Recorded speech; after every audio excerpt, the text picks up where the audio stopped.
Okay. तो अब देखो, यहाँ पे हमने जो चीज डिस्कस करनी है वो हमारे पास है डॉपलर्स इफेक्ट। सही है।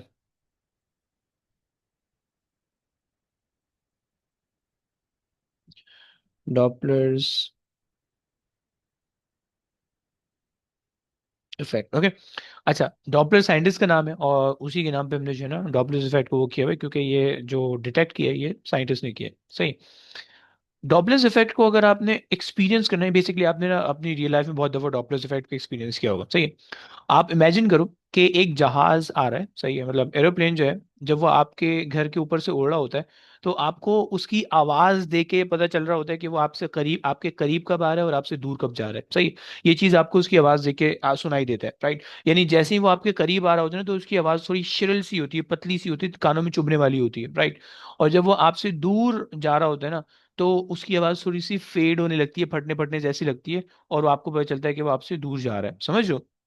तो ये आपके पास होता है डॉपलर्स इफेक्ट। इसी तरीके से आप, अगर आप ऑब्जर्व करो, क्या बोलते हैं अपना, उस चीज को अगर आप देखो, एम्बुलेंस अगर है या पुलिस की गाड़ी है, सही है, और वो आपके पास आ रही है और आपसे दूर जा रही है, सही है, तो जब वो आपके पास से होते हुए आपसे दूर जाएगी, तो आपको खुद ही बहुत फील होगा कि वो आपसे, आपके पास कब थी, आपसे दूर कब जा रही है, राइट। मतलब आप, अब लेट से आप इमेजिन करो कि आप खड़े हुए हो, रोड साइड पे खड़े हुए हो, और आपकी आंखें बंद है। सही। एक गाड़ी आपके करीब आएगी और आपसे दूर जाएगी, आपको उसके साउंड के चेंज होने से आपको पता चल जाएगा कि कब आपके करीब आ रही है और कब आपसे दूर जा रही है, राइट। ये डॉपलर्स इफेक्ट का कॉन्सेप्ट होता है। सही। सबसे पहले तो डेफिनेशन लिख लो, क्योंकि डेफिनेशन इंपॉर्टेंट है, उसके बाद फिर आगे का काम करते हैं। सही। सो हम ये कहते हैं कि डॉपलर्स इफेक्ट में हम ये कहते हैं कि भाई, it is the change in the apparent frequency, frequency. अच्छा, अपेरेंट फ्रीक्वेंसी में की बजाय हम ऑब्जर्व फ्रीक्वेंसी भी लिख सकते हैं। ओके। अब ऑब्जर्व फ्रीक्वेंसी भी लिख सकते हैं और अपेरेंट फ्रीक्वेंसी भी लिख सकते हैं। सही है। Due to, due to the relative motion of source, sorry, source and observer, observer. Okay. ये मेरे पास जो है, ये मेरे पास जो है ना, वो डॉपलर्स इफेक्ट कहलाता है। सही। अब सबसे पहले तो मैंने इसके अंदर जो है ना, जो चीज़ें मैंने बात की है, हम उसको समझते हैं। सही है। देखो, डॉपलर्स इफेक्ट है क्या? सिंपल सी चीज़ है कि भाई चेंज इन द फ्रीक्वेंसी है। सही है। क्या चीज़ आपको दिखेगी डॉपलर्स इफेक्ट में? कि it is a change in the apparent frequency या ऑब्जर्व फ्रीक्वेंसी, जो भी चीज़ आप ऑब्जर्व कर रहे हो वो आपके पास है। सही है। फ्रीक्वेंसी के साथ साथ आप वेवलेंथ भी लिख सकते हो, राइट, वेवलेंथ भी लिख सकते हो अगर आप चाहो तो। ये टॉपिक एएस के अंदर भी है, ए टू के अंदर भी है। सो एएस के अंदर जब है तो हम फ्रीक्वेंसी से बात करेंगे, ए टू के अंदर जब जाएंगे तो वेवलेंथ से बात करेंगे। सही है। और due to the relative motion of source and observer. सही है। अब देखो, ये वर्ड बहुत इंपॉर्टेंट है, relative motion. Okay, relative motion क्या होता है मैं आपको बताता हूँ, और एब्सोल्यूट मोशन क्या होता है वो भी आपको बताता हूँ। सही है। तो, और हमारे पास जो है सोर्स है और ऑब्जर्वर है। जो जो चीज़ें मैं हाईलाइट कर रहा हूँ ना, ये चीज़ें मतलब आगे जाके ना यही चीज़ें मुझे समझनी है। सही है। अच्छा, अब देखो, सोर्स क्या होने वाली है कि जो कोई ना कोई चीज इमिट कर रही होगी। सही है। हमारे केस के अंदर सोर्स या तो साउंड इमिट करेगी, या तो फिर जो है वो लाइट इमिट करेगी। सही है। सोर्स जो होगी, या तो वो आपको साउंड इमिट करके दे रही होगी, या तो वो आपको लाइट इमिट करके दे रही होगी। सही है। तो या तो साउंड की सोर्स होगी, या तो फिर लाइट की सोर्स होगी। सही। लाइट वाली जो चीजें वो हम सारी ए टू के अंदर देख रहे होते हैं। सही है। एस के अंदर बहुत कम, एक दो क्वेश्चन आएंगे शुरू में। बट ये मतलब जो सोर्स होगी वो आप या तो लाइट इमिट करेगी या साउंड इमिट करेगी। बट वो जो है ना आपके पास, अभी सिर्फ हम साउंड की बात करेंगे, राइट।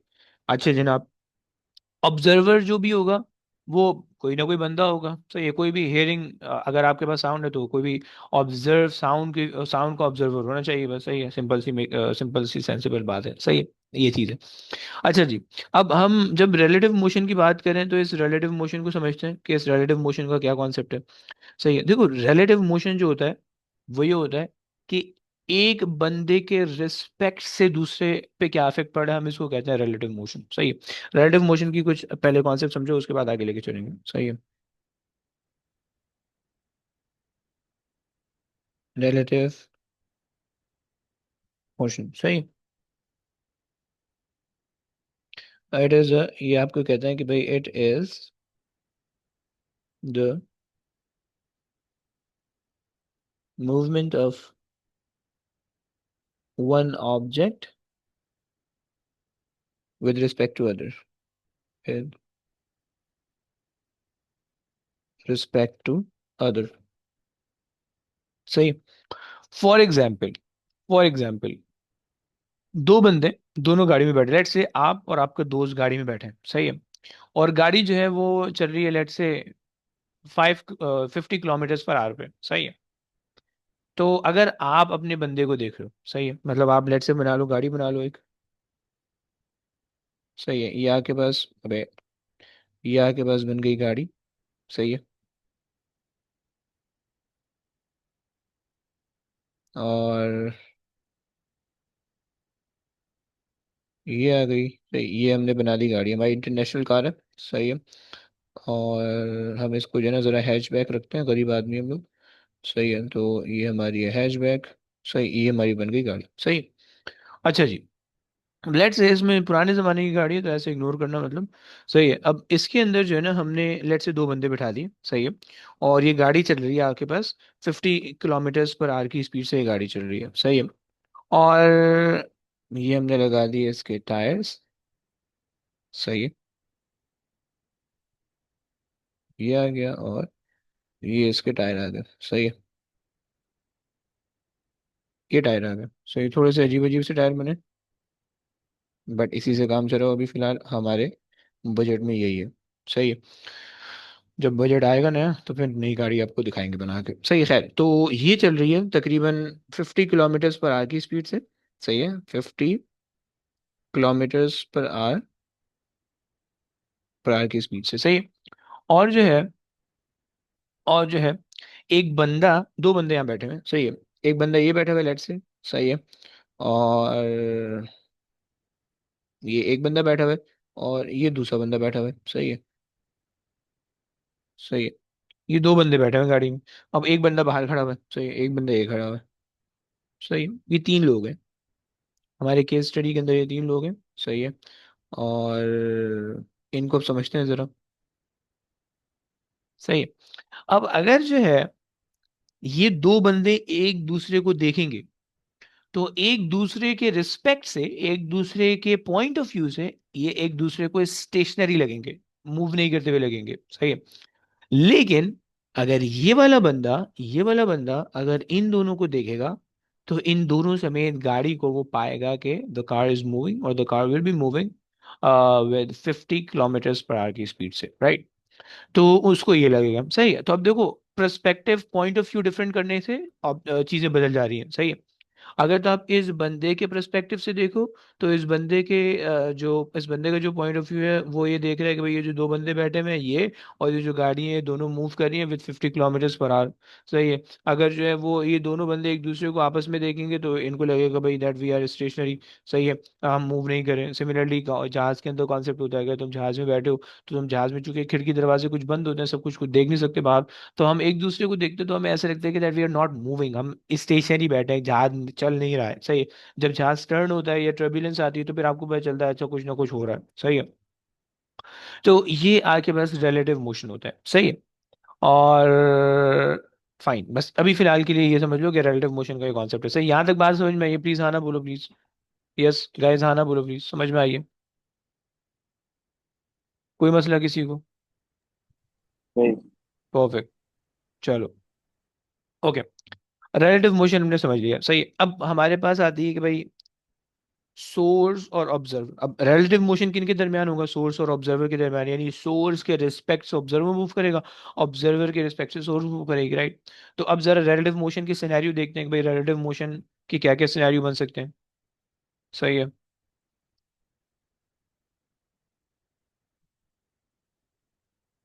सही है। सो हमारे पास आ रही है अम्म, अच्छा जी। सो अब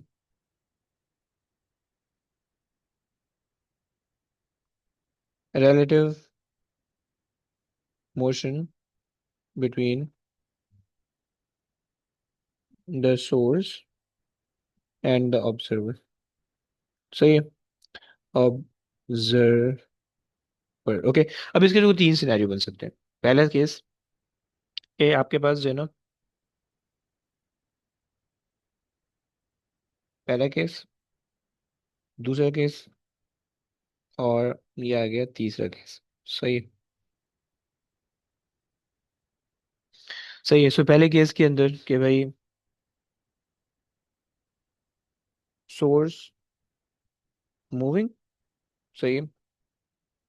ऑब्जर्वर स्टेशनरी। सही है। ऑब्जर्वर मतलब कोई बंदा होगा, वो सुन रहा होगा। सही है। कोई डिवाइस रखी हुई, कोई माइक वाइक रखा होगा, माइक्रोफोन, वो सुन रहा होगा। सही। वो डिटेक्ट कर रहा होगा। सही है, पहला केस। दूसरा case, source stationary. Source stationary, observer moving. सही है। Observer is moving. सही है। तीसरा case, both are moving. Both are moving. सही है। ये हमारे पास तीनों केस हैं।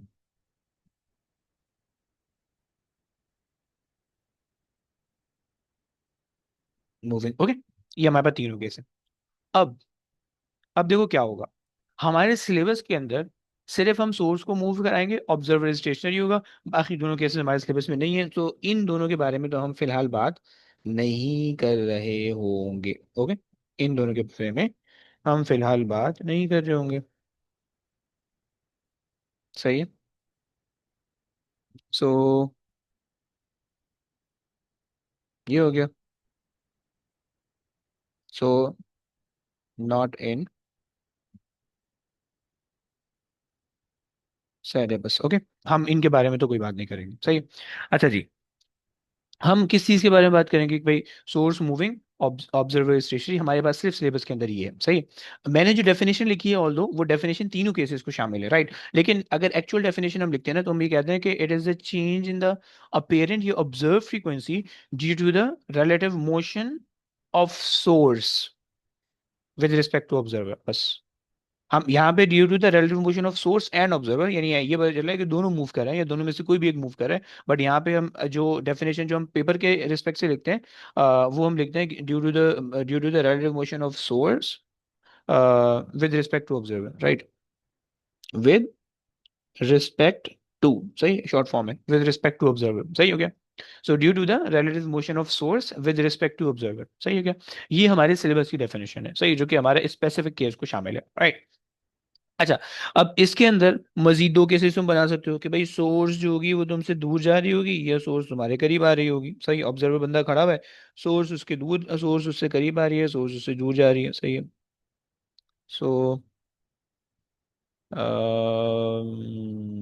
क्या करूँ उसका, डिलीट, यहाँ पे जाके करते हैं पेस्ट। सही हो गया। सो यहाँ पे मेरे पास आएगा सोर्स जो होगी वो मूविंग अवे। अब देखो मैं यहाँ पे सोर्स अब मेंशन नहीं कर रहा हूँ, राइट, क्योंकि मुझे पता है कि जो मूवमेंट है वो सिर्फ सोर्स की है। तो सही है। तो source is moving away from the observer and source is moving toward, sorry, toward the observer, right. ये दो केसेस हैं हमारे पास। फॉर्मूला जो है पहले पेज पे लिखा हुआ होता है, तो मैं टेंशन लेने की बात नहीं है, सिर्फ उस फॉर्मूले को अप्लाई करना सीखना है। सही है। फॉर्मूला तुम्हारे पास ये होता है, फॉर्मूला तुम्हारे पास ये होता है, F not is equals to V plus और minus V S, sorry V O, divided by V minus और plus V S into F, right. ये है एक जनरल फार्मूला। सही है। यानी ये ये फार्मूला बेसिकली कैपेबल है कि सोर्स और ऑब्जर्वर दोनों मूव कर रहे हैं तो भी आप इसको यूज कर सकते हो। सोर्स मूव कर रहा है, ऑब्जर्वर स्टेशनरी, तो भी ये फॉर्मूला यूज कर सकते हो। या सोर्स स्टेशनरी, ऑब्जर्वर मूव कर रहा है तो भी आप ये फॉर्मूला यूज कर सकते हो। हर तीनों केसेस के लिए ये फॉर्मूला एप्लीकेबल है, सही है। सो ये तो हमारे पास हो गया एक जनरल फॉर्मूला, ओके। सही है। अब अगर हम इस फॉर्मूले को स्पेसिफाइड करें, सही है, तो ये जो इसका स्पेसिफिक केस है, अब देखो हमारे पास केस क्या है कि ऑब्जर्वर इज स्टेशनरी, स्टेशनरी बोले तो ऑब्जर्वर की वेलोसिटी हो जाएगी जीरो, तो यानी यहाँ वाली चीज जो है वो ये हो जाएगी जीरो मेरी, सही है। तो जब ये चीज जीरो हो जाएगी तो मेरे पास फॉर्मूला सिंप्लीफाइड होके क्या बन जाएगा, यानी ये पूरी चीज मेरे पास खत्म हो जाएगी, सही है। और मेरे पास सिर्फ ऊपर वी बच जाएगा, सही है। वी वी क्या है, ये सारी चीजें मैं अभी बताने लगा हूँ, डोंट वरी, सही है। अच्छा जी, अब अगर हम इसको समझें तो जरा अब इस फॉर्मूले को समझने की कोशिश करो, सही है। अब ये फॉर्मूला देखो इन दोनों केसेस के लिए, ओके। ये वाला फॉर्मूला जनरल था, ये वाला फॉर्मूला है जब source is moving and observer is stationary, सही है। सो अब इसके अंदर जो है हमारे पास ये जो चीजें हैं, पहले इनको हम आइडेंटिफाई कर लेते हैं, सही है। ये मेरे पास जो है, ये मेरे पास जो है फ्रीक्वेंसी, एक्चुअल फ्रीक्वेंसी, सही है। एक्चुअल, सॉरी डबल एल नहीं आता, actual frequency of source when stationary, सही। Please keep in mind, okay. जब वो स्टेशनरी होगी ये तब की फ्रीक्वेंसी है, सही हो गया। अच्छा जनाब, अच्छा ये क्या चीज़ है, ये आपके पास है ऑब्जर्व फ्रीक्वेंसी, ऑब्जर्व्ड फ्रीक्वेंसी, सही, बाय द ऑब्जर्वर, ऑब्वियसली बात है, सही। अच्छा जी, अब तुम्हारे पास जो एक और जो चीज़ है, ये जो ये वाला वी है, सही है, और जो ये वाला वी है, सही है। एक सेकंड देना जरा, ये लाइनें जब टेढ़ी मेढ़ी बनती है ना तो मुझे थोड़ी उलझन होती है, तो इसीलिए तुम्हें थोड़ा सा प्रॉब्लम लगेगा कि यार सर के साथ ना कोई मसला है पर्सनल ना, कोई डिफिकल्टी ऐसा कुछ फॉल्ट है सर में। लेकिन मेरे में थोड़ा सा है, मेरी लाइनें सीधी बननी चाहिए होती है, सही। तो ये थोड़ा सा मसला है। ओए भाई बेइज्जती नहीं कर, बीमारी नहीं है मेरे को कोई, हाँ बेइज्जती कर रहा है बैठा, शर्म नहीं आ रही तेरे को। अच्छा जी, ओके। सो हमारे पास क्या होता है वैसे, ये ओसीडी क्या, ओसीडी क्या होता है भाई, क्या फुल फॉर्म होती है इसकी। ओसीडी, नहीं भाई ऐसा कुछ नहीं है, ABCD OCD कुछ नहीं है भाई मेरे को। अच्छा जी, खैर। सो अब मेरे पास जो है ना, ये जो है ना, ओवर कंप्यूसिव डिसऑर्डर, अच्छा ऐसा वाला डिसऑर्डर है, नहीं नहीं नहीं भाई, फिट एंड फाइन है, अल्लाह का फजल है भाई अपन। अच्छा जी, खैर। तो ये वी जो है speed of the sound in the air है, सही। Speed of sound in the air, सही हो गया, ये आपके पास है। अच्छा, इसकी एक स्पेसिफिक वैल्यू होती है 342, सही है, मीटर्स पर सेकेंड। ये speed of sound in the air है, सही हो गया। अब लेकिन हमें ना इसकी वैल्यू याद नहीं रखनी, क्योंकि इसकी वैल्यू 330 से लेकर 340 के दरम्यान वेरी हो सकती है सिलेबस के अंदर, यानी एग्जामिनर जो है ना वो आपको कोई भी वैल्यू चेंज कर करके दे सकते हैं, राइट। तो तुम इस वैल्यू को रट्टा मत लगाना, ओके। सर ये स्पीड ऑफ एयर टेम्परेचर पे डिपेंड करता है ना, तब ये चेंजेस होता है। हम टेम्परेचर कांस्टेंट मान रहे होते हैं, हम टेम्परेचर वगैरह की बात यहाँ पे फिलहाल नहीं कर रहे होंगे, सही। मतलब हमारे पास जो है ना वो स्पीड ही रहेगी, सही। Speed of the air obviously बात है, बहुत सारी चीज़ों पे डिपेंड करता है, हाइट पे डिपेंड करेगा, ये सब चीज़ों पे डिपेंड करेगा, टेम्परेचर पे डिपेंड करेगा, और वेदर कंडीशन, सब चीज़ों पे डिपेंड करेगा। बट अभी हम फिलहाल मान रहे हैं ये जो स्पीड ऑफ एयर है, ये स्टिल एयर के अंदर speed of the sound in the still air, हम ये मान रहे हैं, सही है। अच्छा एक सेकंड, मैं इसको थोड़ा सा और सही, speed of sound in the air, सही, ये इन द स्टिल एयर, ये कह लो आप, सही।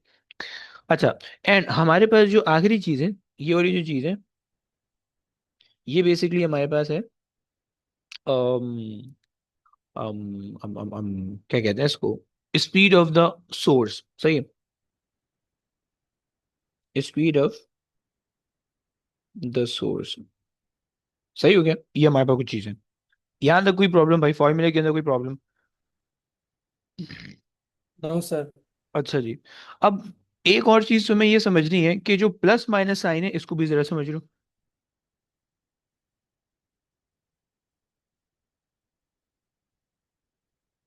सही है, ये तुम्हारे पास है, इसको जरा समझ लेते हैं।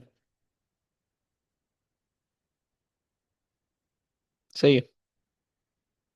अगर तो आपके पास प्लस साइन है, सही है, तो उसका ये मतलब होगा कि आपका ऑब्जेक्ट आपसे दूर जा रहा है, और अगर माइनस साइन है तो आपका ऑब्जेक्ट आपके करीब आ रहा है, उल्टा केस है। Okay, so if you have the negative sign, सही है, सो नेगेटिव साइन आपको ये शो कर रहा है कि the object is moving away. सही है, सही है, बस moving, moving toward, sorry, moving toward किसके? Observer is moving toward the, sorry, source, source is moving toward the observer. Okay, source is moving toward the observer, सही हो गया, source is moving toward the observer जब negative sign है। और जब positive sign होगा, जब पॉजिटिव साइन होगा तो तुमने क्या करना होगा, तो इसका उल्टा केस होगा। सही है, जब पॉजिटिव साइन होगा तो आपके पास होगा source is moving away from the observer, right? S और वो मैं ऊपर नीचे लिख रहा हूँ इसी वजह से कि source is moving toward the observer and source is moving away from the observer. यहाँ तक बात क्लियर है? फॉर्मूला समझ में आ गया भाई? हाँ ना बोलो प्लीज, जल्दी जल्दी। Any problem? नो सब सर। सेट है, फाइन है, एवरीथिंग बढ़िया बढ़िया। ओके चलो आगे चलते हैं। अच्छा जी, सर आ जाओ। मूविंग अवे और ये मूविंग टुवर्ड्स किस तरफ? यानी समझा नहीं मैं। यानी मैं बता दूं, मैं केसेस में बना के बताऊंगा, अभी सिर्फ रट्टा लगाओ इस फॉर्मूले का। सही है, जो चीज मैंने लिखवाई ना अभी, फॉर नाउ रट्टा लगा लो। सही, मैं भी बता दूं कि केस क्या है। सही है, यहाँ तक बात समझ में आ गई? चलो अगर आ गई है तो अब जो है ना इसके कुछ क्वेश्चन है, उसकी तरफ जरा चलते हैं। अम्म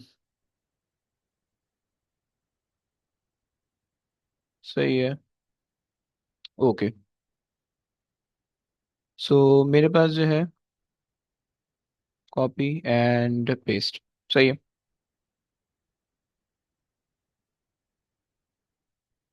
आ जाओ भाई।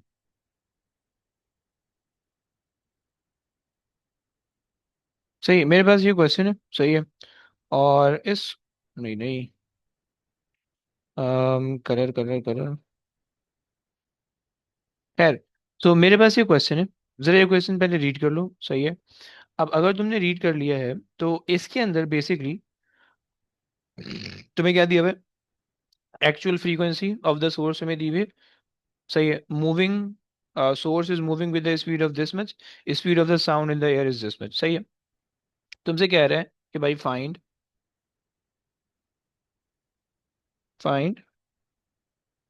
The observe frequency.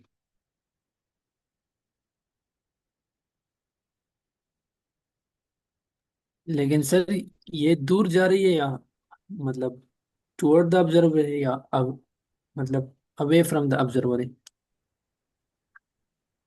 ओके, अच्छा जी, विद स्पीड जिसमें अच्छा मैं पहले यहाँ पे देखता हूँ कि यहाँ पे मैंने अगर कोई कोई खास चीज़ बनाई है, नहीं, चलो ओके फाइन। चलो एक काम ये करते हैं कि अब दोनों केसेस के लिए काम करते हैं कि अगर तो हमारे पास ऑब्जेक्ट लेट से अवे जा रहा है तो उसके लिए क्या होगा, और टूवर्ड आ रहा है तो उसके लिए क्या होगा। ओके, ये कर लो भाई।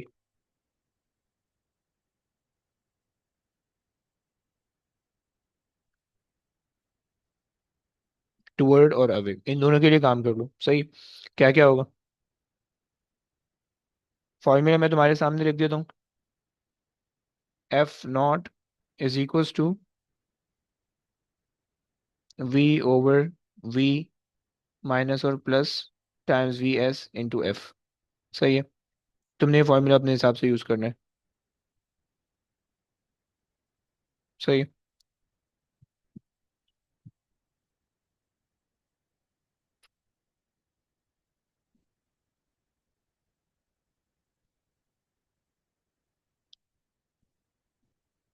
जनाब। वो जा रहा है। तुम्हें पता होना चाहिए कि तुम्हारे पास जो है, अगर तुम अवे के लिए काम कर रहे हो, तो अवे में तुम्हारे पास आ जाएगा F0 = V, तुम्हारे पास आ जाएगा 340। 340 डिवाइडेड बाय, अवे के अंदर तुम्हें पता है कि तुम्हारे पास जो स्पीड है वो तुम्हारे पास प्लस के साइन के साथ आएगी। सही है, और तुम्हारे पास आ जाएगा 30। सही है, और जो एक्चुअल फ्रीक्वेंसी है वो तुम्हारे पास आ जाएगी 1000। सही है, और तुम्हारे पास जो ये है, टूवर्ड के लिए तुम करोगे, तो तुम्हारे पास आ जाएगा 340 डिवाइडेड बाय, बीच में साइन आ जाएगा 340 माइनस 30 × 1000। सही हो गया, ये तुम्हारे पास आ जाएगा। जरा करके बताओ प्लीज, जल्दी से बता दो यार कि कितना आंसर आ रहा सर अवे के लिए 31। है। ओके, 31 और सिर्फ? मतलब हर्ट्स फ्रीक्वेंसी। नहीं, सिर्फ 31 हर्ट्स। ओके, और जी। दूसरा,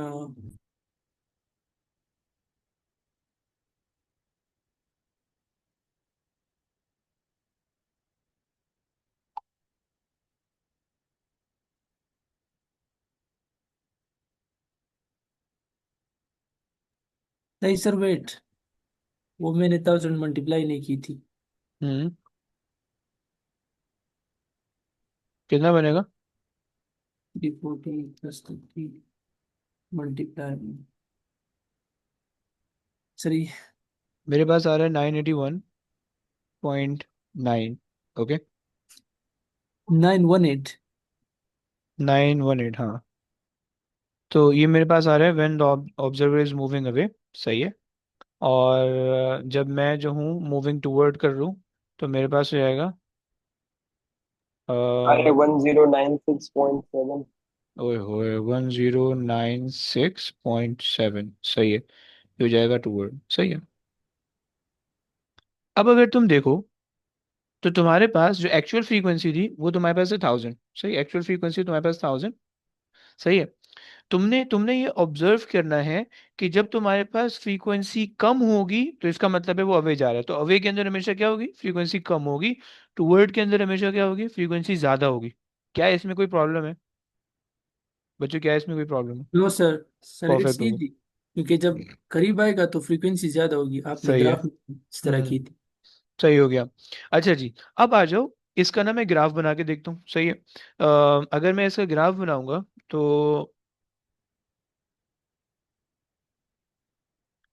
मैं इसका एक ग्राफ बना रहा हूँ। सही है, अच्छा मेरे पास एक ऑब्जेक्ट है। सही है, ऑब्जेक्ट इज मूविंग विद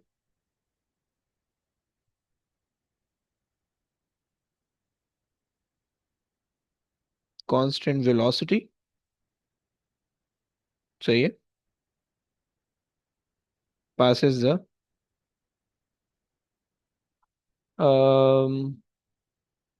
अच्छा जी, passes the observer, stationary observer. Okay, सही है। सो अब जो ग्राफ बन रहा होगा, वो ग्राफ किस तरह से बनेगा वो जरा आपको दिखाते हैं बना के। सही है, अब लेट से यहाँ पे मेरे पास है फ्रीक्वेंसी। सही है, और फ्रीक्वेंसी इन हर्ट्स। सही है, और आप यहाँ पे कह लोगे, यहाँ पे टाइम कह लेते हैं कि भाई किस टाइम पे जो है ना वो ऑब्जर्वर ऑब्जर्वर ने पास किया। सही है, पोजीशन कह लो या टाइम कह लो। सही है, सो लेट से ये मैं टाइम दे दूँ। सही है, तो इस टाइम पे लेट से इस टाइम के ऊपर इस टाइम के ऊपर ये इस टाइम के ऊपर जो है ना उसने ऑब्जर्वर को क्रॉस किया। सही है, सही है, सो सोर्स पासेस द ऑब्जर्वर। सही है, इस टाइम पे। सही है, अब आपको पता है लेट्स से कि भाई मेरे पास जो है ये फ्रीक्वेंसी है, ये ऑब्जर्व फ्रीक्वेंसी 1000। तो ये कांस्टेंट फ्रीक्वेंसी होगी थ्रू आउट। सही है, जो जो सोर्स की जो फ्रीक्वेंसी होगी वो कांस्टेंट होनी चाहिए, ऑब्वियस सी बात है। लेट्स से मैं यहाँ पे बना रहा हूँ 1000। सही है, ओके। सो अब ये 1000 फ्रीक्वेंसी है सोर्स की है, मतलब ये अगर वो सोर्स खड़ी हुई है तो 1000 फ्रीक्वेंसी है, राइट। अब अगर सोर्स मूव कर रही है, तो अगर सोर्स करीब आ रही है, moving toward and then move away, right. सही, अगर ऐसा है तो टूवर्ड में आपको आपने देखा कि फ्रीक्वेंसी ज्यादा थी। सही है, टूवर्ड में आपने देखा कि फ्रीक्वेंसी ज्यादा थी, सही है। सो 1000 से थोड़ी सी ऊपर थी, और जैसे ही वो इस पॉइंट पे पहुंचा तो फ्रीक्वेंसी एकदम से ड्रॉप होगी। सही है। और फिर कम हो जाएगी। राइट, ये बन जाएगा ग्राफ इस तरह से। राइट, सो ये तुम्हारे पास है व्हेन मूविंग टूवर्ड। सही है। और व्हेन मूविंग अवे। ओके, ये तुम्हारे पास दो केसेस है। सही है। और इस पॉइंट पे तुम्हारे पास जो है ना वो सोर्स और ऑब्जर्वर एक ही पॉइंट पे थे, तो तुम देख पा रहे हो कि वो तुम्हारे पास इस तरह से आ रहा है। राइट, अगर अगर तुम्हारे पास जो है वो सोर्स और ऑब्जर्वर, अगर तुम्हारे पास सोर्स और ऑब्जर्वर वो सॉरी अगर तुम्हारे पास जो सोर्स है वो कांस्टेंट वेलोसिटी मूव नहीं करी होती, उसकी वेलोसिटी वेरी करी होती, लेट्स से वो एक्सेलरेट कर रहा होता, तो फिर जो है ना ग्राफ यू बनता। सही है। अगर तो एक्सेलरेटिंग ऑब्जर्वर होता तो तुम्हारे पास जो है वो ग्राफ इस तरह से बनता। मैं एक और ग्राफ बना दूं। सही है, इस तरीके से बनता। सही है। सही, ये क्या, ये किस चीज को रेफर कर रहा है? ये आपको कर रहा है एक्सेलरेटिंग ऑब्जर्व। सही हो गया। तो ये आपके पास आ जाएगा इसका ग्राफ। सही है। अच्छा जनाब, चलो ये बात हो गई है। अब आपने ये समझ लिया कि भाई जब सोर्स जो है वो आपके करीब आएगी तो फ्रीक्वेंसी ज्यादा होगी, जब सोर्स आपसे दूर जाएगी तो फ्रीक्वेंसी कम होगी। राइट, टूवर्ड की केस में, टूवर्ड के केस को जरा देखो प्लीज। टूवर्ड के केस में आपने देखा कि फ्रीक्वेंसी क्या होने वाली, इंक्रीज हो जाएगी, और वेवलेंथ क्या हो जाएगी, डिक्रीज हो जाएगी। राइट, उल्टा केस है। और अवे में तुम्हारे पास फ्रीक्वेंसी कम हो जाएगी और वेवलेंथ बढ़ जाएगी। राइट, क्या कोई प्रॉब्लम यहाँ तक में? अगर कोई प्रॉब्लम नहीं है तो आप इसका ग्राफ, अब ये इसकी पिक्चर देख लो कि अब तुम्हारे पास जो है ना ये एक पुलिस की गाड़ी है। सही है, जो कि स्टेशनरी है। अब देखो होता क्या है, जब ये स्टेशनरी है ना, तो ये जो सायरन जनरेट कर रही है, तुम देख पा रहे हो कि ये जो इसके बीच है, ये जो हर सर्कल के बीच का जो है ना ये इसका डिस्टेंस है, ये वेवलेंथ है बेसिकली। सही है, ये इसकी वेवलेंथ है, ये वेवलेंथ, अब ये वेवलेंथ कांस्टेंट है तकरीबन। सही है। लेकिन जैसे ही इस पुलिस वैन या पुलिस कार ने जब मूव करना शुरू किया, तो तुम देख रहे हो कि जिधर मूव कर रही है उधर की जो वेव है वो करीब करीब आ गई है, यानी फ्रीक्वेंसी ज्यादा हो गई है, वेवलेंथ कम हो गई है। राइट, और यहाँ से ये दूर दूर हो गई है, तो फ्रीक्वेंसी यहाँ पे कम हो गई है, वेवलेंथ ज्यादा हो गई है। Any problem? कोई समझ में आता है किसी को, कोई मसला तो नहीं है? यस। इसमें सारन? स्टेशनरी है सर, सोर्स है।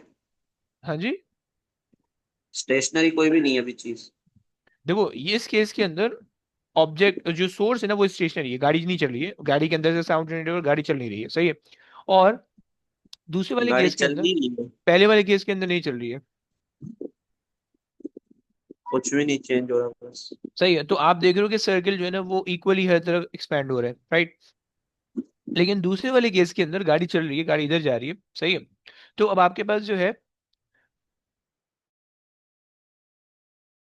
तो अब आपके पास ये वाली साइड जो है, इसकी वेवलेंथ या इसकी फ्रीक्वेंसी ज्यादा हो जा रही है, क्योंकि इसके इतने पोर्शन के अंदर ज्यादा नंबर ऑफ वेव आपको दिख रही है। राइट, और यहाँ पे अगर यही पोर्शन बना हो तो यहाँ पे कम नंबर ऑफ वेव आपको दिख रही है। राइट, तो इस वजह से। समझ पा रहे हो? Any problem?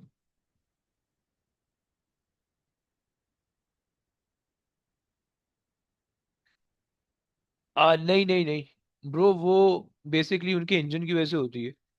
अगर तो ये जो आप साउंड की बात कर रहे हो ना गाड़ी की, ये गाड़ी उस वक्त कोई साउंड नहीं जनरेट कर रही होती। मतलब अगर तो गाड़ी जो है ना कोई हॉर्न बजाते हुए जा रही है, या गाड़ी के इंजन में से कोई आवाज आ रही है, तो वो एक अलग चीज होती है। ये जो आवाज आती है मेनली आप कह लो कि फ्रिक्शन की वजह से होती है, समवॉट हवा के एयर रेजिस्टेंस की वजह से कुछ आवाज होती है। ये उस केस के अंदर नहीं आती है हमारी। सही है, वो तब आपको फील होगी कि जब जो है ना कंटिन्यूसली कोई ऑब्जेक्ट साउंड एमिट कर रहा हो और वो साउंड विजिबल हो। सही, ये मतलब some sort of air resistance को थोड़ा सा वो होता है। तो ये चक्कर है। खैर, तो यहाँ तक भाई बात समझ में आ गई। अगर अच्छा बाय द वे अगर कोई ऑब्जेक्ट गोल गोल घूम रहा है ना, तो उसके केस के अंदर फिर जो है ना ये भी आपको गोल गोल मिलेगा। सही, ग्राफ आपको जो है ना उस तरह से वेरी करता हुआ मिलेगा। सही है, मतलब लेट्स से कि भाई अगर आप यहाँ पे खड़े हुए हो। सही है। अम,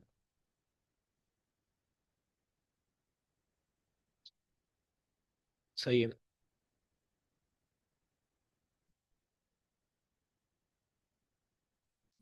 अब लेट्स से एक ऑब्जर्वर है, सही है, फ्रीक्वेंसी आ रही है, और ये आपके पास जो है ना ऑब्जर्व फ्रीक्वेंसी है, सही है, ऑब्जर्व फ्रीक्वेंसी है F, sorry actual frequency F, सही।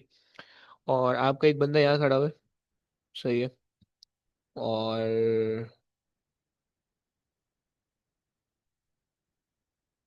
सही है उस बंदे के जो है ना, सही है, अब उस बंदे के सामने जो है ना कोई चीज रोटेट कर रही है, सही है, लेट्स से उस बंदे के सामने कोई चीज सर्कुलर मोशन में गोल गोल घूम रही है, सही है, इस तरीके से, सही है। अरे यार, ये आ जाए इधर, सही है। सो लेट्स से कोई इसने ना कोई किसी ने कोई स्पीकर बांधा है, और स्पीकर को गोल गोल घुमा रहा है, सही है। अब ये स्पीकर जो है ना वो इस तरह से, सही है, ये इस तरह से गोल गोल घूम रहा है, सही है, तो कभी ये यहाँ पे, और कभी फिर ये यहाँ पे आ जाएगा, सही। और ये जो है यूं बना देता है, सही। ये स्पीकर ना यूं मूव कर रहा है इस तरह से, सही, और यहाँ से ये यूं दूर जा रहा है, सही, इस तरह से ये दूर जा रहा है, सही। अब क्या होगा, अब ये चूंकि सर्कुलर मोशन में घूम रहा है, और तो अब आपको क्या होगा कि जो है ना जैसे जैसे ये करीब आ रहा होगा इसके, तो इसको साउंड की आवाज़ ज़्यादा ज़्यादा सुनाई देगी, यानी ऑब्जर्व फ्रीक्वेंसी इंक्रीज होगी, यहाँ पे मैक्सिमम होगी, फिर डिक्रीज होगी, फिर मिनिमम, फिर इंक्रीज होगी, मैक्सिमम, फिर मिनिमम, एंड सो ऑन। तो एक सॉर्ट ऑफ ना एक एक कर्व की फॉर्म में मतलब आपको दिख रहा होगा लाइक दिस, सही, इस तरह से आपको दिख रहा होगा, सही है,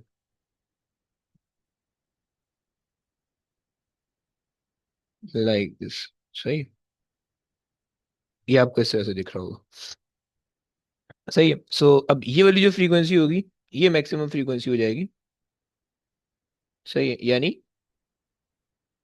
एफ मैक्स, सही, यानी जो मैक्सिमम फ्रीक्वेंसी तुम्हें पता है जब ऑब्जर्व फ्रीक्वेंसी होती है जब वो करीब आ रहा होता है, सही।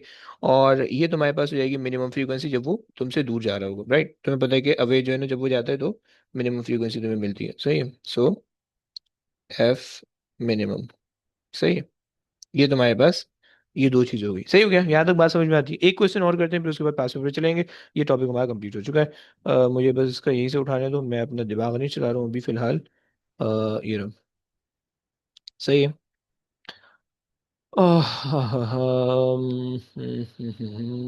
सही है, चलो ये कर लेते हैं।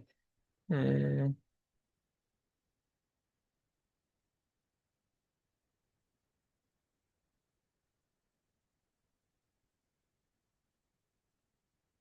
सही है, बल्कि नहीं, ये नहीं, सॉरी,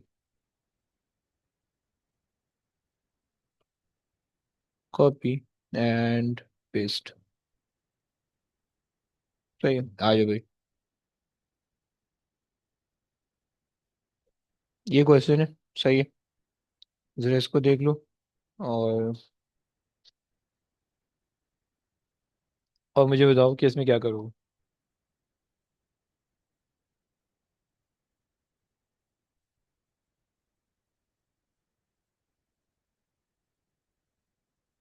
हाँ जी,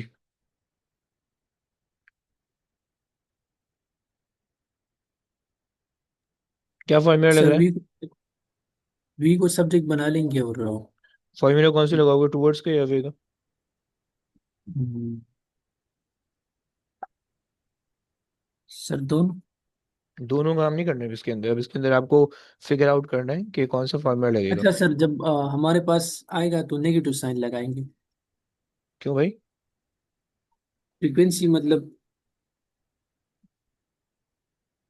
कोई reason? Toward us is negative, वो साइन लेकिन हम। ये टूवर्ड की बात कर रही है, आपको कैसे पता चल रहा हाँ, ये मुझे पता नहीं चला था। है? अच्छा जी, और भी कोई है इस मूविंग? क्वेश्चन के अंदर गिवन है, मतलब डायरेक्टली गिवन नहीं है, बट आपको वैल्यूज देख के पता करना है, फ्रीक्वेंसी की वैल्यू देख के पता चलाना है। ये वाला क्वेश्चन देखो, इसके अंदर देखो, एक्चुअल फ्रीक्वेंसी आपके पास ही 1000, सही है, अब देखो जो एक्चुअल फ्रीक्वेंसी जब तुमसे अवे जा रहा था तो फ्रीक्वेंसी में क्या चेंज आ रहा था, और जब तुम्हारे टुवर्ड आ रहा है तो फ्रीक्वेंसी में क्या चेंज आ रहा है। सही, और फिर अब इस इसी कॉन्सेप्ट को यहाँ पे अप्लाई करो, ये कह रहा हूँ। यस सर, तो फ्रीक्वेंसी कम है तो प्लस लगाएंगे। एक्चुअल से कम है sir. Very good, so actual से कम है, जो इसका मतलब है कि वो अवे जा रहा है। सही, और अवे जाने का मतलब होता है कि तुमने प्लस प्लस। लगाना है। सही है। सो आपने ये देखो, ये क्वेश्चन के अंदर कंफ्यूज करेगा। सही है। So since it is moving away. Sir ये तो आपने बहुत जबरदस्त हल इसका बताया, हम्म। बाकी फिर हम कंफ्यूज होते अगर ये आपने नहीं बताता कि एक्चुअल को देखते हम और इसमें मतलब ना ये ये अक्सर डिफरेंस क्वेश्चन समझे इस तरह कि से पूछेंगे आपसे कि वो आपको दे देंगे दो फ्रीक्वेंसी, और आपको जी। आपके ऊपर होगा कि आपको कौन सा फॉर्मूला लगाना है, तो आपको ये देख के लगाना होगा कि ये वैल्यू देख के हाँ आपको लगाना होगा। सही है। So since it is moving बिल्कुल अवे, सर। और मूविंग अवे का आपके कैसे पता चल रहा है, एस जो एफ है that is larger than F naught. Okay, इस वजह से आपको पता चल रहा है, right. Since it is moving away as F, यानी observe actual frequency is larger than F naught. Okay, तो अब आपने फॉर्मूला लगाया है कि F not is equals to V over V और plus V S times F. सही है। ये आपके पास आ गया 800। सही है। ये आपके पास आ जाएगा 340। ये आपके पास आ जाएगा 340 और प्लस वी एस टाइम्स 1000। सही है। देखो इस तरह के क्वेश्चन में ना, अगर कुछ बच्चों ने की मैथ्स थोड़ी वीक होती है ना, तो वो फंस जाता है, उनको समझ में नहीं आता कि करना क्या है। सही है। देखो सबसे आसान सी कैलकुलेशन है इसकी, एक दफा देख लो, अगर तुम्हें मैथ्स आती है नहीं आती जो भी है। सही है। तुम ये एक दफा देख लो। सही है। देखो सिंपल से ना इसको तुमने करना है। सही, ऊपर वाली चीज को ऐसे ही छोड़ दो, 340 × 1000 ऐसे ही रहने दो। सही है। डिवाइडेड बाय नीचे की जो डिनोमिनेटर है ना उसको आगे पीछे कर दो, राइट। 800 को यहाँ ले आओ, राइट, सॉरी, 800 को यहाँ ले आओ। सही है। और 340 प्लस वी एस को वहाँ ले जाओ। सही हो गया। अब वी एस को यहीं रहने दो, और बाकी पूरी चीज को यहाँ से ऊपर से नीचे कॉपी करो। सही है। और -340। सही है। हमेशा इस तरह से होगा। सही है, हमेशा इस तरह से करना। मैथ सिंपल सी लग रही है, यहाँ पे कोई होशियारी करोगे तो फिर नहीं समझ में आएगा। ओके, सो सर बोले बोले sir sorry for disturbing sir, ये मुझे बहुत ज़्यादा कंफ्यूजिंग लगता है जब मैं सब्जेक्ट बना रहा हूँ तो इसी वजह से मेरा सारा वैल्यू मतलब ख़राब हो जाता है सर। सो इसका मुझे बहुत प्रॉब्लम है सर, इसका मैं क्या करूँ। देखो अब वो ऐसा ऐसा ना, प्रैक्टिस प्रैक्टिस से, थोड़ी थोड़ी प्रैक्टिस से आता रहेगा। सही है, तो उसकी टेंशन मत लो। लेकिन बस मैंने जैसे अभी यहाँ पे सिखा दिया, तो अब इसके अंदर इस चीज़ को सब्जेक्ट बनाना होगा। तो अब हमेशा इस चीज़ को देख लो कि भाई किस तरह से सब्जेक्ट बनाना है। सिंपल मैथ्स की रूल याद रखो। सही है कि भाई सब्जेक्ट बनाते हुए आपको क्या क्या चीज़ों का ध्यान रखना होता है। सही है। जैसे कि अगर आपके पास इस तरह से लिखा हुआ है एक्स, सही है, एक्स प्लस 1/2 = 5। सही है। तो अब अगर आप, सॉरी, अगर मैं इसको ले लूँ 2 + 1/x। सही है। अब अगर मुझे लेट से एक्स को सब्जेक्ट बनाना है, सही है, तो अब मैं एक्स को डायरेक्ट वहां नहीं लेके जा सकता, क्योंकि मैं एलसीएम लेना पड़ेगा। सही, क्योंकि जब तक यहाँ पे भी एक्स नहीं होगा तब तक एक्स वहां नहीं जा सकता। या फिर मैं जो हूँ इस पूरी चीज को वहां पे लेके जाऊंगा, इस पूरी चीज को उधर लेके जाऊंगा। यानी अगर मैं इसको सॉल्व करूंगा तो ये 2 - 5 = -1/x। सही है। और फिर ये हो जाएगा 2 - 5 हो जाएगा -3 = -1/x। और फिर क्रॉस मल्टीप्लाई कर दो, माइनस से माइनस कैंसिल हो जाएगा, तो एक्स इक्वल्स टू 1/3 हो जाएगा। सही, इस तरह से। सही है। तो आपको कुछ थोड़ी बहुत रूल्स रेगुलेशन देखनी होगी। सही है, वो जैसे जैसे आता रहेगा, जहाँ जहाँ पे ये चीज़ आएगी वहाँ वहाँ पे मैं तुम्हें बताता रहूंगा, या सबको बताता रहूंगा कि भाई ये इस तरह से ना यहाँ पे इसको देख कर चल रहा है आपने। सही है। तो उससे भी इंशाल्लाह ये कवर हो जाएगा। सही यस, है। Thank you sir. चलो ये निकाल दो कितना आ रहा है, इसकी वैल्यू निकाल दो भाई, कितनी आ रही है।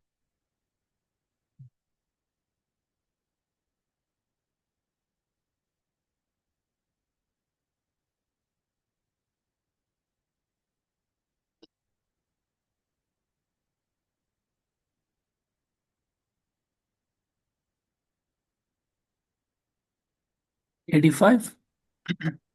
85। Okay perfect. सही हो गया। सो वी एस आपके पास आ रहा है 85 मीटर्स पर सेकेंड। सही है, ये आपके पास आ गई इसकी स्पीड। सही हो गया। चलो अब हमारे पास जो है वो यहाँ तक डॉपलर्स इफेक्ट की चीज़ें मुकम्मल हो गई हैं। सही है। मेरे पास कुछ 5-7 मिनट है, मैं 8 मिनट है, बल्कि 8 मिनट के अंदर मैं जल्दी जल्दी तुमसे कुछ क्वेश्चन करवा दूँ तुम लोग से, और फिर उसके बाद जो है ना हम क्लास एंड करेंगे। क्या बोल रहा है, बोल। मुजम्मिल क्या बोल रहा 85 कैसा है ये तो बताओ। है इसी को, इसको कैलकुलेटर में डालना नहीं आ रहा क्या? कैलकुलेटेड नहीं है। तो आई, वाह, डिवाइड बाई 800 अच्छा इंटू मैं वैसे ये करूँ, ये 8 के 2 जीरो हटा दूं और 1000 के दो 1000 जीरो के भी हटा दो, दूं। हाँ हाँ कर सकते हो। ठीक है। थर्टी सही है। Four sir hundred divided by 8, hmm. 425 minus 340। सही है ना? सही है सर, सही है सही हो। बिल्कुल सर जी सर। ओके। बोलो क्या बोल रहे हो, कौन बोल रहा सर ये वैल्यू सर मैं फुल फंक्शन में डालता हूँ तो फुल फंक्शन वाला सही आंसर देता है सर। है? हाँ हाँ, फुल फंक्शन वाला कैलकुलेटर जो है ना। तो सर ये 340 मल्टीप्लाई 1000 फिर डिवाइड बाय 800 मैं हाँ ये करता हूँ फिर ये वैल्यू से माइनस करता हूँ या सारे एक ही डालूं फिर आपकी कैलकुलेट करूँ। मर्जी है, आपकी मर्जी है। वैसे आसान ही होता है कि आप जो है ना सारे को एक साथ डाल दो, पहले सबको एक साथ सब्जेक्ट बनाओ, फिर सबको एक साथ डाल दो कैलकुलेटर के अंदर। सही। उसमें जो है ना हाँ एरर सर। के चांसेस कम होते हैं। इसके अंदर जैसे मैंने ये किया ना कि पहले मैंने यहाँ तक बिल्कुल एंड में सिंपलीफाई, सॉरी यहाँ तक बिल्कुल एंड तक सिंपलीफाई कर लिया, और फिर जी। डायरेक्ट इसको उठा के कैलकुलेटर में डाल दिया। तो अब इससे ये होता है कि डेसिमल प्लेसेस और पॉइंट्स वगैरह सब सही आते हैं। लेकिन अगर मैं पहले इसको डालूंगा फिर मैं इससे माइनस करूंगा तो उसमें ना थोड़ा सा एरर के चांसेस ज़्यादा होते हैं, उसके अंदर फिर नंबर कटने के भी चांसेस ज़्यादा होते हैं। सही। ये तो सर। ये प्रॉब्लम है। सही है। तो ये अच्छा जी, खैर, ये हो गया। अब आज जरा इसके कुछ क्वेश्चन करते हैं, 2-3 क्वेश्चन मैं करवाऊंगा, ज़्यादा नहीं करवाऊंगा। सही है, क्योंकि जो है ना इसका बहुत आसान सा टॉपिक है ये। सही है। तो आ जाओ, ये 2-3 से ज़्यादा कर लेते हैं, चलो। A S physics. लेकिन सर मैंने जब अभी डाला तो वैल्यू तो डिफरेंट आया फिर इसके साथ ब्रैकेट लगाना पड़ेगा या क्या। अगर पिक्चर भेजोगे तो मैं बता दूंगा। जो ओके सर। कैलकुलेटर के अंदर जो चीज़ आपने डाली उसकी पिक्चर मुझे भेज दो। Okay sir. पार्टिकल फिजिक्स, अच्छा जी। Waves, P1, Doppler's effect. सही है।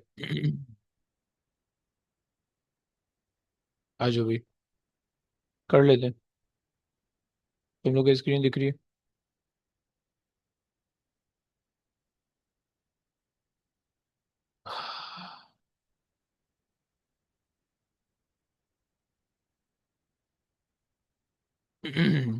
यस, स्क्रीन विजिबल है मेरी?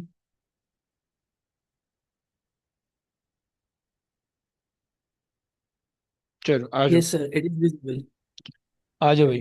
पहले क्वेश्चन, अब मैं जल्दी जल्दी कर रहा हूँ। सही है। तुम लोग सिर्फ देखते जाओ। सही है, सिंपल सी चीज़ है। देखो तुमसे कह रहे हैं कि a source of the sound of a frequency is 1000 moving away। सही है, उसने ये देखो ये बात कह दी, away from the stationary observer at the speed of 30, the speed of the sound। अब देखो स्पीड ऑफ द साउंड ने 330 ली हुई है। ओके, तो इसे मैंने मना किया, रट्टा मत लगाना। सही है, वो तुम्हें जो भी देगा तुम्हें उसको यूज करना होगा। सही है। अब आपसे कहा what is the frequency of the sound heard by the observer, यानी ऑब्जर्व फ्रीक्वेंसी आपने निकालनी। आपने फॉर्मूला लगाया F not is equal to V over V. अब अवे है तो प्लस लगा दोगे V S and then F. सही हो गया। एफ नॉट आपने निकालना है। सही है। वी आपके पास आ जाएगा 330। सही है। Divided by 330 plus 30। सही है। और मल्टीप्लाई बाय आपके पास आ जाएगा 1000। सही है। सो ये आप करोगे, सॉल्व करोगे, आपके पास आंसर आ जाएगा। सही है। तो मेरे पास आ रहा है 330 डिवाइडेड बाय 330 प्लस 30, 360 हो जाएगा इंटू 1000। सही है। तो मेरे पास बन रहा है 961। सही, 916 917 का आंसर हो जाएगा। सही हो गया। आगे आ जाओ भाई। अच्छा, मैं अभी ये थ्योरी वाले क्वेश्चन चलो चले चल लेते हैं, इसको कर लेते हैं। तुमसे कह रहे हैं when a car travelling with a constant velocity passes a stationary observer, the observer heard the change in the frequency of the sound emitted by the observer। सही है। अब देखो इसके अंदर तीन काम हो, दो काम हो रहे हैं। सही है। काम ये हो रहा है कि आपके पास एक बंदा है। सही है। एक बंदा है।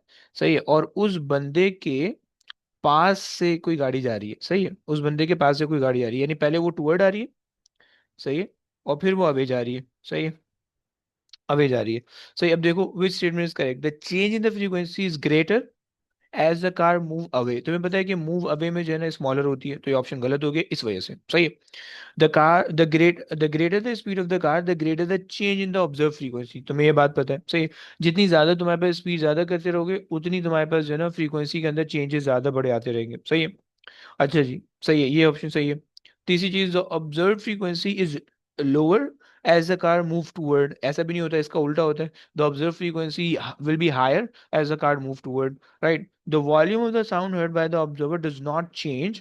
वॉल्यूम चेंज हो जाता है। सही है, उसकी जो आवाज होती है या उसका जो साउंड होता है वो चेंज हो जाता है। सही, शिरल और फेड हो जाता है। शिरल होता है यानी चुभने वाला होता है, कानों में चुभने वाला होता है जब वो करीब आ रहा होता है, और कानों में जो है ना रिलैक्सिंग या फेड हो जाता है जब वो दूर जा रहा होता है। सही, तो आपके पास बी ऑप्शन हो गया। सही, आगे आ जाओ, अगले वाले देख लो। तुमसे कह रहा है कि a warning signal of the ambulance has a frequency of 600 hertz. The speed of the sound in the air is 330. The ambulance traveling with a constant speed of 25 towards the observer. Okay. So initial position, final position और observer है। सही है। Which overall change in the observed frequency take place between the two time at which the ambulance is a long way behind the observer and when it is long way in front of the observer। मतलब पहले जो वो है ambulance है वो toward आ रही है, फिर एम्बुलेंस जा रही है अवे। तो दोनों की फ्रीक्वेंसी अलग अलग निकालते हैं, फिर सब्ट्रैक्ट कर देंगे। सही है। सो पहले फॉर्मूला लगाया, F not is equal to V over V, चूंकि अवे टूवर्ड आ रही है तो सॉरी माइनस नहीं, माइनस वी टाइम्स एफ। सही है। और आपने कर दिया 330। सही है, डिवाइडेड बाय 330 प्लस 25। सही है, इंटू आपके पास आ जाएगा 600। सही, ये आ जाएगा टू वर्ड का, ये माइनस आएगा यहाँ पे। सही है। और फिर अवे के लिए क्या करोगे, यहाँ पे मैं बीच में साइन लगा रहा हूँ अवे का, बीच में साइन लगा रहा हूँ डिफरेंस का। राइट, क्योंकि उसने कहा है विच ओवरऑल चेंज। राइट, तो इसका मतलब है मुझे टू वर्ड का निकालना है, अवे का निकालना है, दोनों को माइनस करना है। सही है। सो 330 डिवाइडेड बाय 330। अब यहाँ पे चूंकि टू अवे जा रहे हैं तो प्लस का साइन आ जाएगा 25, और तुम्हारे पास आ जाएगा 600। राइट, निकाल लो भाई। सो अब मेरे पास जो है 330 divided by 330 plus 25 into 100 into 600। Right, ये मेरे पास आ रहा है टूवर्ड। सही, टूवर्ड मेरे पास आ रहा है 5 5। अरे यार गलत हो गया, माइनस। सही, ये मेरे पास आ रहा है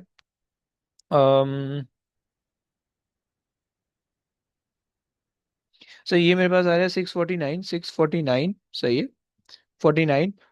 जब मेरे पास है अवे, जब मेरे पास है टूवर्ड का, और अवे का मेरे पास आ रहा है, अवे का मेरे पास आ रहा है 557। 557। राइट, जब आप इन दोनों को माइनस करोगे तो मेरे पास जो आंसर आ रहा है 91 आ रहा है। सही है, सो सी बन रहा है। सही बच्चों, ये समझ में आ रहा है तुम लोग को? हाँ ना बोलो प्लीज। समझ में आ रहा है? जी। कोई प्रॉब्लम नहीं हो रहा है?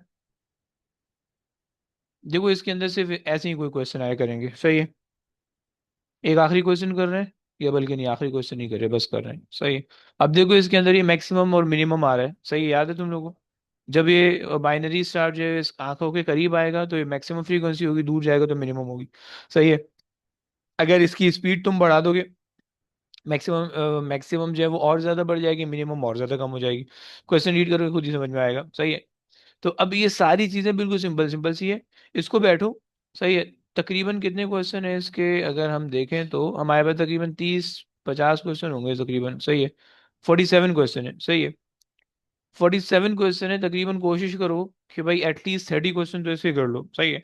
आखिरी के जो है ना 2015 से 2018 से ले लो, सारे कर लेना। सही है, 2015 से सारे कर लो तो तकरीबन इतने बनेंगे। सही है, मतलब 20, अगर आप देख लो 2018 से 12 आ रहे हैं। सही है।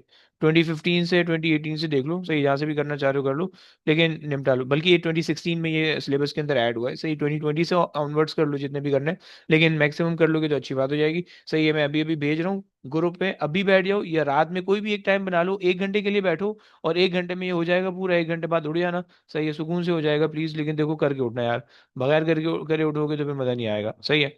तो बस ये कर लियो, मुजम्मिल सुन रहा है ना भाई? हम्म। ये बिल्कुल नेस्ती पड़े हो, क्या वजह? जुम्मे का दिन है, अरे मजदूरों सर, की छुट्टी होती है। अरे कसम से आज छुट्टी है हाँ। मेरी। अरे यार हैवी हो गया है तो।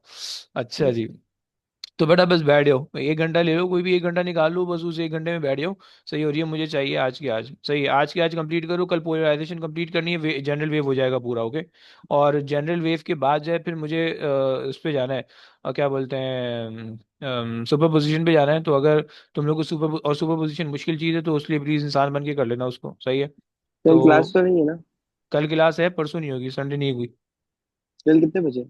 कल यही सेम टाइम 4 साढ़े 4 के आसपास ही हो रही होती है। ठीक। सही हो ओके। गया। चलो बस अल्लाह एंड हाफिज। करते हैं। सही है, इंशाल्लाह भी कब मिलेंगे। ओके, टेक केयर ठीक। गाइस, अल्लाह हाफिज।